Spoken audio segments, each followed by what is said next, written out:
KSR is here at Radio Row at SEC Media Days. Thanks to our friends of Cole. We're doing things a little different. We're in the Lone Star State.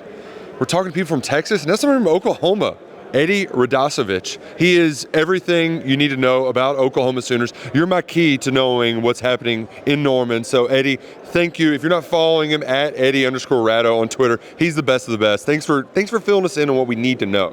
Thank you. I appreciate it. That's a lot of expectations. I don't know if it's going to be the best coverage that we'll get, but you get some commentary. And I hate Louisville, so is that it? We're off to a good start, right? Oh, a great start. You're checking the right box. Some would say one of us.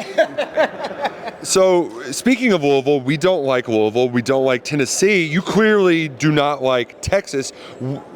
We're haters. We love to be haters. So, can you give us a hater's guide to Texas? I mean, they asked me this last year, and it's just the arrogance of Texas. And maybe it's the same thing with Louisville, but there is an arrogance that comes with Texas. You'll probably see it today on full display with them here. It is kind of a love-hate relationship, though. Like, there is a certain level of respect that I don't think that, like, Kentucky and Louisville probably have, but there is some level of respect between Oklahoma and Texas. But at the same time, like, Cotton Bowl, you guys need to come to OU Texas sometime. It's one of the best rivalries in the game. Do you have a go-to food when you're at the state fair? And can you even do that when you're playing at 11 a.m. local time? It's tough. Like, OU Texas has been at 11 a.m. for, I think, 11 of the last 13 years, something like that. Now they move it to 2:30, so it's a little bit different. But a lot of people will show up to the Cotton Bowl. You're a little bit hungover from Friday night in Dallas for OU Texas. So you go wax cup beer, because that's all they serve is wax cups at the State Fair of Texas. Get a beer, get a corn dog, obviously. That's kind of like the big thing, the Fletcher's corn dog, very famous corn dog.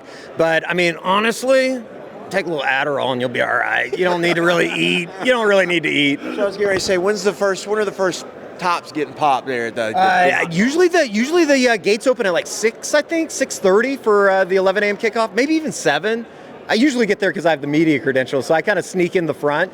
But I think it opens at 7, and usually by about 7:01, because you can buy the tickets before you get to the fair. That guy is so famous. I just want to let you know, like, it's unbelievable. It's just right there. This is famous. This is royalty.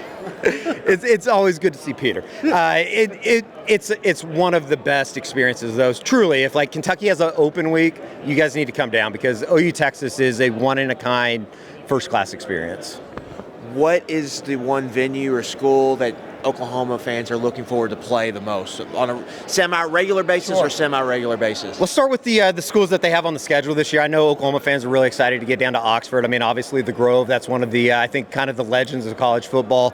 Baton Rouge on a Saturday night, hopefully on a Saturday night, other than that late window this year, which should be kind of interesting, should be kind of fun. But, those are kind of the two. And then, outside of that, I think going between the hedges would be pretty cool. Never been to Athens. I think that'd be a pretty fun experience. Does it? I've heard the bar scene is second to none. It rules. Yeah. It rules. And then, Tuscaloosa is a place that Oklahoma fans went in 2002, but it's been 22 years. So I think getting, Alabama back on the schedule, that should be fun in 2025 with them coming to town. OU went to Knoxville in 2016, or 2015, which was a lot of fun. That was kind of like the birth of Baker Mayfield. Right, so, yeah. I think the run-of-the-mill stuff when you're talking about football, but I think come basketball season, I got to get out to Rupp. I have to see it. It's pretty incredible. It's going to be a lot of fun having Oklahoma here. I'm excited for all of the potential reunions. We obviously have the Stoops one that's not going to happen right away, but just this year, is there? I can feel the tension from the Heupel side. Is there tension from the Oklahoma side towards facing their former national championship quarterback? If you would have asked me in about 2014, right after everything happened with Oklahoma and Josh Heupel and his exodus, and Bob would never really come out and say that he fired him, but he fired him, and then that led into Lincoln Riley. The bridge is, I think, started to be repaired a little bit. I know that, like, Bob talked about it a year ago when Josh was coming back for they were honoring the entire 2000 team. I don't know if they're exactly talking right now, like want to talk, but I think Bob wants to kind of repair that bridge. So I do think that it's going to be a cool scene on September 21st when Josh comes back to Norman. I think that he will get the applause and, kind of the respect that he probably deserves.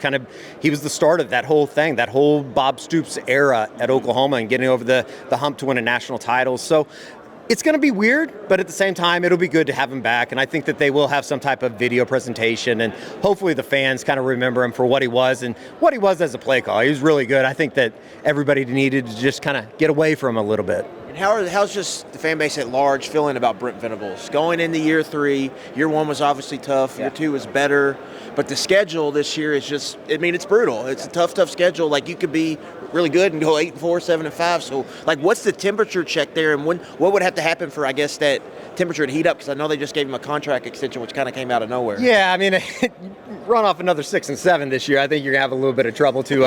And not to say that they would fire him or anything, but there would be some people that are definitely unhappy about it. But at the same time, I think that last year was a little bit of a bounce back year. I think the one thing going into year number 3 for Brent is he's 3 and 7 in one-score games, and when you get into the SEC and you get in some of these tight ball games in the fourth quarter, they have to find a way to get over the hump. So I would say overall, people were pretty pleased with him. I think Brent was kind of seen as a savior coming in after the way that the Riley era ended, which, I think Oklahoma fans have kind of made that known about how they feel about it. But I think overall it's in a good spot. They're recruiting extremely well right now.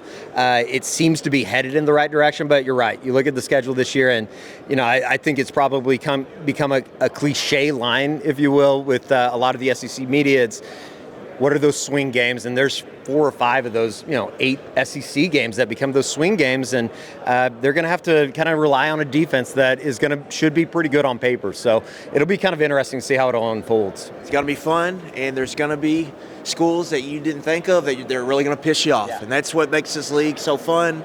And just kind of you build those rivalries, and you have those close games, and getting to go to all these venues and getting to see the SEC schools go to these venues. I know whenever Kentucky makes that Oklahoma trip, that's going to be a big deal, like to get to go to Norman and stuff like that. It's really kind of what's going to make this all fun for everyone. So what do we think when Kentucky does get to Norman? Is Bob's going to be there? Oh, yeah. Mark's on the sideline for Kentucky. Is Bob going to have the Sooner OU on, or is he going to be rocking Kentucky to support his brother? He needs to get one of those parent things where it has like half the jersey on one side and half the other jersey on the other. I don't know. Yeah, split visor. That'd be sweet. I would like that, actually. You probably sell a couple of those in Norman. I don't know. I think that there's a lot of people in Norman because of the Stoops connection back to Lexington that I think people do pull for Kentucky to a certain extent, especially when they're playing some of the other programs that Oklahoma usually needs to get beat to get back into that college football race. So it will be interesting, though, to see kind of how I guess the Kentucky football side of things is received in Norman. But at the same time, I do think that, because there are so many guys out there that have connections back to Norman with Mark and Mike now, it should be kind of fun. It's going to be a lot of fun. Oklahoma, they're officially in the SEC. It's happening. It's real. And if you want to know what the hell's going on, Sooner Scoop, Radosevich, the best in the biz. Appreciate you joining us today. Absolutely, guys. Anytime.